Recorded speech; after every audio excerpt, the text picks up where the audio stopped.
Seulement 5 ans d'existence. Et pourtant, le prix Liberté aura ramené en Normandie les plus grandes figures mondiales de la lutte pour les droits de l'homme et la préservation de l'environnement. Greta Thunberg en 2019, la rappeuse afghane Sonita Alizadeh en 2021. La nouvelle édition de ce prix qui récompense les défenseurs de la liberté est lancée. Ce vendredi, à Caen, 24 jeunes venus des 4 continents sont rassemblés.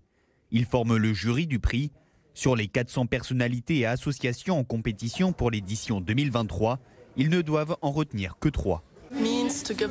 On donne une voix aux associations ou les gens qui se battent pour la liberté, peu importe leur combat, mais qui n'ont pas de visibilité dans les médias ou qui ne sont pas suffisamment connus aujourd'hui. Moi personnellement je trouve l'éducation, le combat qui barre de l'éducation des enfants en Afrique, en France ou n'importe où, c'est vraiment intéressant, mais sinon tous les combats étaient intéressants. Là actuellement on travaille sur une fille brésilienne qui défend le droit de son culture en Amazonie. Ces jeunes qui ont traversé les frontières pour participer au jury du prix impressionnent les grands observateurs. Moi je crois qu'on a tendance à projeter sur la jeunesse une idée complètement fausse, qui n'aurait pas de conscience politique, pas de perception de l'engagement.